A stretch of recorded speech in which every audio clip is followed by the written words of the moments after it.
दोस्तों, पहले भाग में आपने पढ़ा कि बड़ी रानी छोटी रानी को नदी में स्नान करने के लिए ले जाती हैं और वहाँ पे उनको तोता बना देती हैं।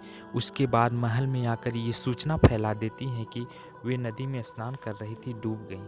अब उसके आगे देखिए, एक दिन जब सीत और बसंत पाठशाला से पढ़कर लौटे तो देखा कि उनकी बड़ी माँ रणचंडी बनी हुई थी। उसने उन्हें देखते ही गालियों की बौछारें शुरू कर दी। गला फाड़ फाड़ कर रोने लगी, उन्हें मारने लगी, सामानों को फेंकना शुरू कर दिया। जब राजा को इस बात की सूचना मिली तो वे दौड़े दौड़े आए और उनसे पूछा, तुम्हें क्या हो गया है?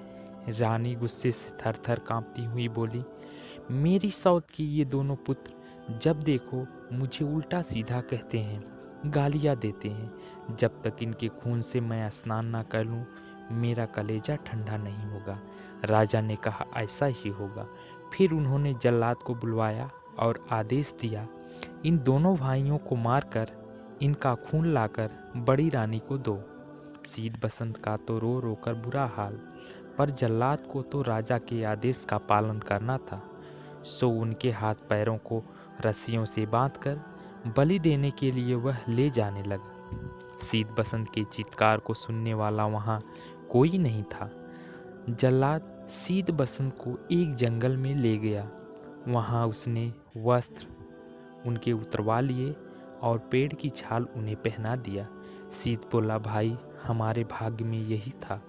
जल्लाद ने उनके हाथ पैर खोल दिए और डबडबाई आंखों से कहा, राजा की आज्ञा है राजपुत्र, क्या करता, मुझे मानना ही था, पर तुम लोगों को मैंने अपनी गोद में खिलाया है, तुम्हारा खून मैं कैसे कर सकता हूँ? मेरे कपाल में जो लिखा है होगा। तुम मुवक्किल के ऊपर चादर ओढ़ लो और इस जंगल से निकल जाओ। कोई तुम्हें राजपुत्र के रूप में पहचान नहीं पाएगा। यह कहकर उसने उन्हें जंगल से बाहर निकलने का मार्ग बता दिया और खुद राजभवन की ओर लौटने लगा। रास्ते में उसने एक कुत्ते एवं एक सियार को मारा और उसका खून बड़ी रानी को दे दिया। खून पाकर बड़ी रानी बहुत खुश हुई।